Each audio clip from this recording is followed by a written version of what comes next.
the Warriors won the series. Took them 7 games to do so. I thought they should have probably ended it sooner.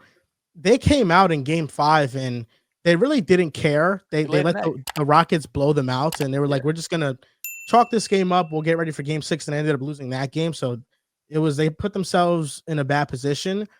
I don't know about you guys, and this is gonna transition perfectly into the Timberwolves series and just how that's gonna go. This series for the Warriors didn't feel like an emphatic victory. It felt more like we just survived. Yeah. Yeah. We woo. Okay, that was a And their close seed. one. I mean, if you blow a 3-1 lead, hell yeah.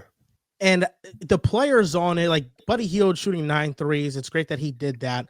But I feel like for the majority of this playoff series, it's really felt like more like the first half of the Warriors, where a lot of these role players are pretty unreliable. I love AirPods' energy, but shooting and doing anything on offense, really not doing nothing. Kaminga has become unplayable. Moses Moody isn't hitting shots, and Kerr is battling between playing Kevon Looney or Quentin Post. I mean, at some point when you're just relying on these dudes, it doesn't feel like they have that type of lineup versatility. And it feels like more so Kerr is going off this by game basis, and he's just hoping that somebody, for the life of God, just contributes and can help Steph out. And Jimmy Butler, I think the injury has been bothering him because you mentioned he was isolated a lot and he was very passive. He didn't attack the basket. He wasn't aggressive. He wasn't hunting down his shots. He was really playing within the flow of the offense. And Steph Curry, for the most part, in the first half, wasn't being aggressive either. So, John, looking at the way the Warriors look in this series, how do you think that matches up with Minnesota? And do you think that they have a chance to beat them? They maybe have a chance. I'm going Minnesota in 6 games, and I feel like kind of building off what you said. It doesn't really feel like game to game they have a clear. Steve Kerr doesn't have a clear pulse on what his bench is going to give him. And it feels like a total X factor tonight. You didn't have Gary Payton, and moving into that series versus the T Wolves team that's younger, more athletic, more versatile. I think they can match the Warriors' physicality in many respects. And then you're having Julius Randle come off his best series, his most meaningful basketball he's ever played, and Jaden McDaniels playing very well. It's going to take a lot for the Warriors to win that series. You're going to need Jimmy Butler at his best. Don't necessarily know what you're going to get. And I feel like tonight you kind of got a heroic Elam game performance by Buddy Hield, where it seems to be a theme with him. Last year in Game 6 versus the Knicks, has 17 points in the first 12 minutes. Tonight, drills 9 threes and plays well on both ends.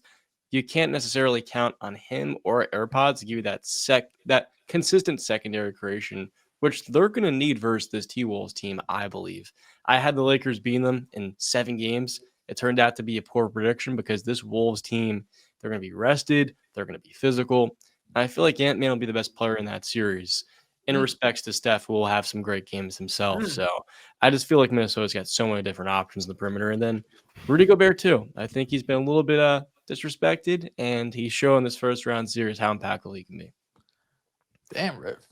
Ant's the best player in that series? Steph's got Taking that, Riff? Steph's got a tougher challenge than Ant, if we're being honest. Like if sure. we're being realistic, like we got to factor that in. He's got. What if Jimmy guards Ant? Is it similar? Nah, it's not. He does have a tougher challenge. Jimmy's more of a team defender at this point. I just Minnesota plays with such a chip on their shoulder. It's a fact. They played with the ultimate motivation against the Lakers, with everybody picking them. And there is no external pressure that's motivating Minnesota in this series, but there is internal motivation with how Anthony Edwards just wants to give it to the Warriors, because Draymond talks a lot of smack, and Anthony Edwards has been vocal about that and said that's why I want to eliminate them from the playoffs, because Draymond talks a lot of smack. You had Rudy Gobert choke Rudy Gobert out last season. Rudy Gobert definitely choked Rudy Gobert out. Draymond Green, these teams already have built up animosity heading into this game. And that's where I feel like Minnesota's going to come with more energy. And what looks so clear throughout the series against the Rockets was that the Rockets are just so much more athletic than Golden State, but they didn't have the offense to truly make them pay for that. Minnesota has the offense. They have 5 players that shot 38% from 3 or better. They have somebody in Anthony Edwards who can put constant pressure on the rim, and they have the multitude of defenders that can make it tough on Steph Curry. And with Jimmy Butler not being 100% yet, because even though he's playing, he still looks a little bit hobbled to me. and this is going to be a quick turnaround for them going on the road to face Minnesota. Yeah. I think Minnesota is going to win in 6, but I could also see this being like the Lakers series and beating them in 5, and the Warriors just looking really freaking old, honestly. Yeah, I don't hate that opinion at all. You got a team. I do think both teams have a chip on their shoulder. The difference is Minnesota's just more talented. You know, you got a Steph trying to get that 5th. Jimmy Butler trying to prove that he's not a cancer. You know, he wants to win. Then Draymond Green just always has some random chip on his shoulder. And I do think also same thing with Minnesota. Like they got a super chip on their shoulder where people doubted them. I will say the only difference is I don't think we're bad defensively. I think the Lakers are horrible. I think like we don't have guys that Jaden McDaniels would just be able to beat off the dribble like somebody's star who? player. Oh. Like Steph won't get beat like Luka. It's just no matter how small he is, Steph can guard. You know, and I think that's like a bit of, just a slight bit of the difference. Like They I think have a much better defense. Much yeah, I better think defense, we have much a better. couple guys that can Mhm. legitimately guard. But I'm terrified when the Wolves do double big lineups. Like I really am because I just watched Steven Adams and Sengun kill us. And Minnesota's also one of the best rebounding teams in basketball, so that's something important. We just don't have the size. Like we've never had the size. We don't really have the size at all. So unless I'm going to ride with the Warriors, but like we need Steph on go, and he's still dealing with that thumb injury.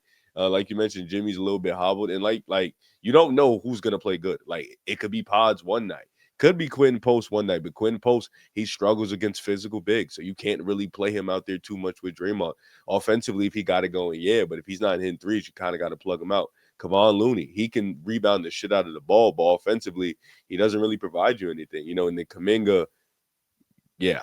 And then, you got Moses Moody. If he's not hitting threes, his defense is great. His energy is great, but you need him to be a floor spacer. So it just makes the job so much harder on Steph. And now he's going to have Jaden hounding him, Ant hounding him. He's going to look for those Rudy switches, but they could just send 2 at the ball, and just let everybody else beat them. You have Nikhil Alexander-Walker, who's another great defender. Jalen Clark minutes. If he does play, that'd be cool too. I would love to see Steph kill him. You got Dante DiVincenzo, who knows the Warriors playbook like the back of his hand. Mhm. He's played there, so that's something that you have that same thing. How like Screws played with Miami, he kind of had that thought in the back, and like I know what they want to do. Same thing with Dante. Dante's a scrappy defender. So listen, Good man. familiarity. Yeah, see, John, but I got Warriors in 6 because I love Steph to death. Warriors in 6. Yeah, no faith in that. I don't No. think that's bad. But I think this matchup's definitely going to be harder for Golden State. Number one, I feel like we've seen how important size has been. A lot of these matchups have been who's just got the bigger dudes. You know what I mean? Like, and when we look at the first round, what Minnesota was able to do to the Lakers, who don't really employ a big man. Jackson Hayes is playing, like 5 minutes a game out there. Of course, Draymond Green's a different beast. He's someone that could actually protect the rim, and he's one of the best defenders we've ever seen. But there's just really a lot of size lacking from this Warriors team. And we saw the Rockets were able to expose that again and again and again.